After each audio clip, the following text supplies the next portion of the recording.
On Rosh Hashanah, I spoke about the possibilities ahead of us at Temple Beth Emeth after successfully navigating the narrow passage created by the Great Recession. We created a smooth transition, wishing well to 2 key staff members and at the same time graciously welcoming 2 new contributors. We are taking on the challenge of the new dynamics of synagogue engagement with younger Jews, and we are continually committed to programs, activities, and services that are ever fresh and deeply rooted. Yet in all that I said last week, I made no reference whatsoever to Genesis, our cooperative engagement with St. Clair Assisi Episcopal Church. That happened in part because Genesis needs no inclusion. Genesis is who we are. For 40 years, we have lived in Genesis, been sustained by its vision of interfaith cooperation. And if you're sitting here saying to yourself, or your neighbor, "What's Genesis?" I would reply that its invisibility is a strength. Together with St. Clair's, we have built a home that successfully houses both of us, and moreover, provides a platform for interfaith activities like the Backdoor Food Pantry, and moreover, provides opportunities like the Erev Thanksgiving service that brings our members into honest conversation with St. Clarians. And yet, moreover, Genesis is one of the few places in the world where Jews and Christians can casually live out their separate faiths in close proximity.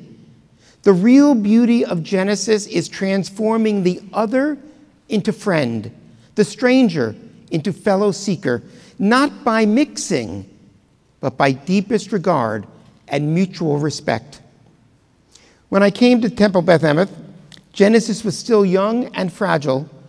Part of my vetting for this position was making what felt to me like loyalty statements to our partnership. I was grilled on the issue. Anything I might say that seemed to some folk just to miss the mark of absolute loyalty was sharply brought into question. Understandable. Genesis, when founded, was hotly debated in both the church and the synagogue. Doug Evett, the founding minister, told me that some of his members quit the church when Genesis was created. They did not want to be that intimate with Jews. But before you get too riled up, many Jews told us that they would never join a synagogue, so tied to Christians. Both our organizations needed members, desperately needed members, and we had taken this bold cooperative step that would actually limit our reach, a worthy sacrifice. Genesis is where we do our totally Jewish thing while Christians do their totally Christian thing in each other's company. It is pretty terrific. But all is not as it should be. Life is never stagnant, and today Genesis is troubled. If this is news to you, it is because our leadership has done everything possible to meet the challenges with the least amount of noise. Nothing has been secret, but nothing has been alarmist. But there are issues, and you, all of you, need to hear them. The church has chosen to request the Interfaith Resolutions Committee to meet. This committee is the place to bring unresolvable problems from the congregations when all else fails. If this were Congress, we would call it the nuclear option. In 40 years, the committee has never met. We used to laugh about this at Genesis annual meetings, but now it's not so funny. St. Clair's has also asked us to put on the back burner the planning process for the hoped-for 40th anniversary celebration. There are issues.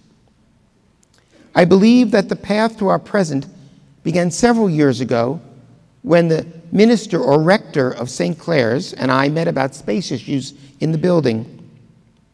For several previous years, we, TBE, had grown and began to use more and more space, like Sunday night religious school, while the church, suffering from an internal crisis, was contracting. However, St. Clair's had hired an exciting, innovative minister to be their rector, and he needed space to grow his new program. The philosophy we had previously used was to work together, he and I and our staffs, to make sure that everybody's space needs were going to be met. But the minister wanted a lay committee to discuss the issue outside of Genesis with an eye toward guaranteed church times and spaces and guaranteed temple times and spaces, whether or not they were used. We could request from each other permission to borrow the time, but it was a shift from partnership to neighborliness. Soon afterwards came the request to alter our financial arrangement so that we, TBE, would pay more than St. Clair's. We actually had on several previous occasions offered this to St. Clair's in the interest of fairness, and we had been rebuffed. When we rebuilt the building in the mid-90s, we did succeed in working with St. Clair's to use our unequal annual budgets as the basis of our contributions to the project. But we were clearly told by St. Clair's that all upkeep costs, that is, the Genesis annual budget minus whatever other income Genesis has, would be split equally. Then a few years ago, St. Clair's had a change of heart, and we worked with them to devise a new formula. We worked this out. Then this year came the most challenging test. St. Clair's proposed 30-some-odd amendments to the Genesis bylaws. St. Clair's claims that the 40-year-old bylaws that we thought to have served us well actually are and have been for 40 years in violation of Episcopal regulations. This despite the fact that the then Bishop of Michigan signed the original Genesis agreement that clearly states agreement with the bylaws. This new position, that the bylaws are impossible for the church to abide, first caused the church to request a bylaw revision committee. And when that failed to create something new, they requested that the TBE board work directly with St. Clair's to rewrite the bylaws. And when that did not succeed, the church requested, as I said, the nuclear option, the Interfaith Resolutions Committee, a last resort standing committee that has never previously met. And what's wrong with the bylaws? The church seeks to make Genesis, which has always operated as a lay-driven cooperative, a representative body charged with managing our facility, and seeks to turn that into a weaker group that would need to respond to any demands given by either the church or the temple. No more discussion and compromise, just absolute agreement with the demands of either of us. This is not at all what we envisioned at the beginning. Ma la'asot. I really don't know what to do. I don't even know with whom to speak. So I decided to share this with you and to speak clearly. I will get metaphorically and perhaps even actually yelled at for this sermon. And it will also be open for comments on our website by the time you get home. The fate of our synagogue is in question. Not its survival, but its very nature. The church has held at least 2 general meetings, well attended, to share and discuss this issue with all of its members. You deserve no less. But I chose Yom Kippur for this conversation starter because this day asks us to show chesed ve'emet, true compassion. We say, how can I ask God to forgive my sins if I don't forgive those who have wronged me? We say this not in hope of divine forgiveness, but in passion for human forgiveness. We seek compassion today. St. Clair's is our partner in a relationship that is so much more like a marriage than a business, and they are apparently in pain. They have not embarked on this path out of cruelty toward us. Rather, they are deeply committed to Genesis and to us, and deeply unhappy.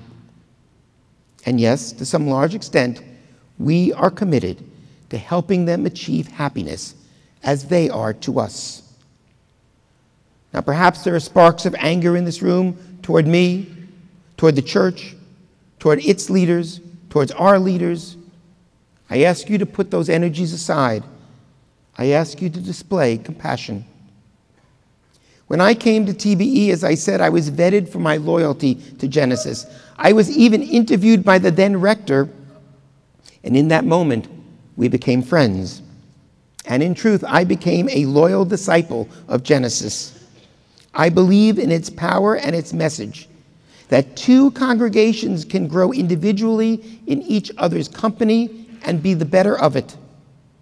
Genesis is not about money saved, nor is Genesis about environmental issues in as much as one building can serve both of us. No. Genesis, at its heart, is the precious notion that we will be better people because we value the journey of others different from ourselves. In a very small piece of the human landscape, we say, loud and proud, there is room for everyone. Genesis is why we, that is TBE, has such a profound commitment to social justice. Genesis is why we are an inclusive congregation. Genesis is why we are good to each other within TBE. Sure, we might have been just as good without Genesis as our teacher, but I doubt it. 31 years, and no one has tried to fire me. What kind of synagogue are you guys? Jews don't act this way. But we live a lesson of acceptance. Genesis permeates the synagogue, whether you know it or not. We have reason to love Genesis and seek its success. And we have reason to seek a resolution that will preserve the love and the cooperative spirit that have sustained us for 4 decades. And if we can't, then I will grieve deeply for something so precious and transformative. I hope that in conversation we will find the path we can comfortably walk, all of us together. I don't know where it will end up, and I pray we are led by compassion. Dear God, help me to be strong in our commitment to our friends in St. Clair's Church. May we continue to build a strong union together. May we respect their journey, their hopes, and aspirations to live lives infused with your presence. Wherever we find ourselves, may we be grateful for time we spend together and hopeful for continued engagement. Genesis was a gift you bestowed upon us that we created in partnership not only with St. Clair's, but with you, the God of the universe. Genesis strengthens us and we hope brings others to see both the humanity we all share and the one God behind us all. May we go forward with open hearts. Amen.